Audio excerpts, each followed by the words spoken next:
Hi എല്ലാ കൂട്ടുകാർക്കും നമസ്കാരം. ഇത് ഞായറാഴ്ച രാത്രി എടുത്തൊരു കുഞ്ഞു വീഡിയോ ആണ് കേട്ടോ. അപ്പോൾ രാത്രി ഞങ്ങളൊരു ചെറിയൊരു വിരുന്നിന് പോവാണ്. അപ്പോൾ രാത്രി വിരുന്ന് എങ്ങോട്ടാന്ന് വെച്ചാൽ അച്ഛൻ്റെ തറവാട്ടിലേക്കാണ് കേട്ടോ. അതായത് കോടങ്കോട്ട് തറവാട് വീട്ടിലേക്ക്. അവിടെ ചെറിയച്ഛനുണ്ട്, ചെറിയമ്മയുണ്ട്, പിന്നെ അവരെ വലിയ മകളും കുട്ടികളും ഉണ്ട് കേട്ടോ. അപ്പോൾ ഞങ്ങൾ വളയത്ത് ടൗണിൽ വന്നിട്ട് കുറച്ച് സാധനങ്ങളൊക്കെ വാങ്ങിയിട്ട് പിന്നെ ചെറിയച്ഛൻ്റെ വീട്ടിലേക്ക് പോവാണ് കേട്ടോ. പെട്ടെന്നുണ്ടായൊരു വിരുന്നാണ് കേട്ടോ. അപ്പം ഞങ്ങൾ ശരിക്കും പറഞ്ഞാൽ ഒരു കുടുംബസംഗമമായിട്ട് പോകണമെന്ന് കരുതിയതാണ് എല്ലാവരും കൂടിയിട്ട്. പക്ഷേ അങ്ങനെ എല്ലാവരും ഒത്തു കിട്ടിയില്ല.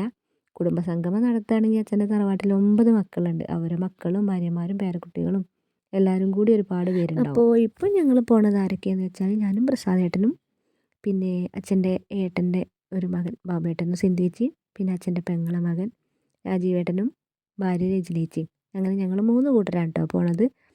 അപ്പോൾ അവർ 2 കൂട്ടർ നേരത്തെ അവിടെ എത്തിയിട്ടുണ്ട്. ഞങ്ങളിതാ ഒരു 7 മണിയൊക്കെ ആയപ്പോൾ സാധനങ്ങളൊക്കെ വാങ്ങി ചെറിയച്ഛൻ്റെ വീട്ടിലേക്ക് പോയതാണ്. ഞങ്ങളവിടെ എത്തിയപ്പോഴേക്കും ബാബേട്ടൻ്റെ മോനും വന്നിട്ടുണ്ട് കേട്ടോ. അപ്പം ഞങ്ങൾക്ക് ശരിക്കും അവിടെ ചെറിയൊരു സൽക്കാരം തന്നെ ആയിരുന്നു കേട്ടോ. അതായത് ഒരു നോമ്പുതുറ പോലെ ഒരുപാട് സാധനങ്ങളൊക്കെ ഉണ്ടായിരുന്നു. ചെറിയച്ഛനും ചെറിയമ്മയ്ക്കൊക്കെ ഭയങ്കര സന്തോഷമായി. സത്യം പറഞ്ഞാൽ ഞങ്ങൾ കല്യാണത്തിന് ശേഷം ഒരു പ്രാവശ്യം പോയിട്ട് പിന്നെ ഞങ്ങൾ തറവാട്ട് വീട്ടിലേക്ക് പോയിട്ടേ ഇല്ല കേട്ടോ. ഇപ്പോൾ 2 വർഷങ്ങൾക്ക് ശേഷമാണ് തറവാട്ട് വീട്ടിലേക്ക് പോണത്. അപ്പോൾ അവർക്ക് സന്തോഷമില്ലാണ്ടിരിക്കുകയോ, അവർ കുറേ പരാതിയും പരിഭവമൊക്കെ പറഞ്ഞു. അവർക്ക് ഭയങ്കര സന്തോഷം എന്ന് പറഞ്ഞാൽ ഭയങ്കര സന്തോഷം. ചെറിയച്ഛനിങ്ങനെ പറയുന്നുണ്ട്, ഇടയ്ക്കിടയ്ക്ക് ഇങ്ങനെ കുടുംബസംഗമമൊക്കെ നടത്തണം, എന്നാലേ ശരിയാവുള്ളൂ, എന്നാലേ ബന്ധങ്ങളൊക്കെ ഇങ്ങനെ അടുപ്പുണ്ടാവുള്ളൂ. ഇപ്പോഴത്തെ കാലമല്ലേ, ന്യൂ ജനറേഷൻ കാലമല്ലേ, ഫോണും കമ്പ്യൂട്ടറൊക്കെ ഉള്ള കാലത്ത് ഇതൊന്നും ഉണ്ടാവില്ല.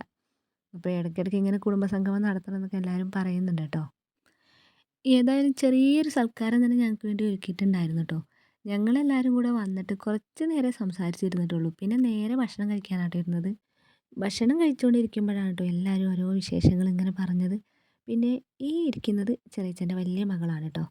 അവർ 2 പെൺകുട്ടികളും ഉണ്ട് കേട്ടോ. അപ്പം പിന്നെ ചെറിയമ്മ അതാ ഭക്ഷണം കഴിച്ചിട്ടില്ല, ഓരോ സാധനങ്ങളൊക്കെ എടുത്തുകൊണ്ട് ഇങ്ങനെ നടക്കുന്നുണ്ട്. പിന്നെ ചെറിയച്ഛൻ ചെറിയമ്മ എന്ന് ഞാൻ മാത്രമേ കേട്ടോ വിളിക്കാറുള്ളൂ. ബാക്കിയുള്ളവരൊക്കെ ആപ്പൻ ആപ്പി നാട്ടിൽ വിളിക്കുക.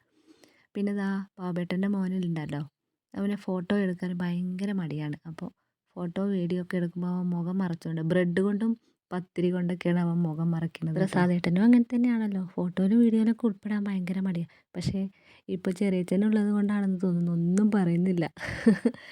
സിന്ധേച്ചിയൊക്കെ ഭക്ഷണം കഴിച്ചിട്ട് ഇതാ മുന്തിരിയൊക്കെ നന്നായിട്ട് തട്ടുന്നുണ്ട് കേട്ടോ.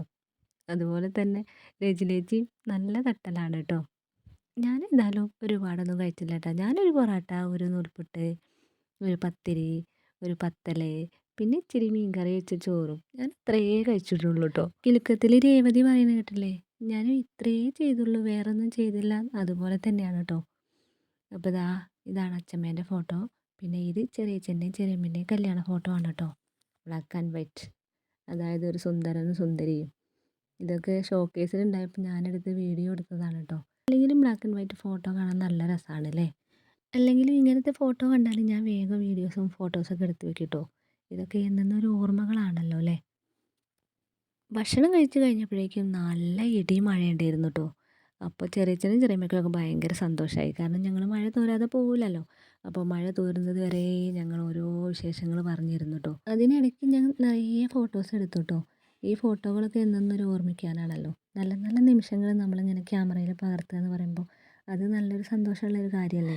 പിന്നെ ഫോട്ടോ എടുക്കുന്ന ഞാനായതുകൊണ്ടേ ഫോട്ടോയ്ക്ക് എത്ര ക്ലാരിറ്റി ഉണ്ടെന്നോ പെർഫെക്ഷൻ ഉണ്ടെന്നൊന്നും എനിക്കറിയില്ല കേട്ടോ. എനിക്ക് ഫോട്ടോഗ്രാഫി അത്ര പരിചയമല്ല.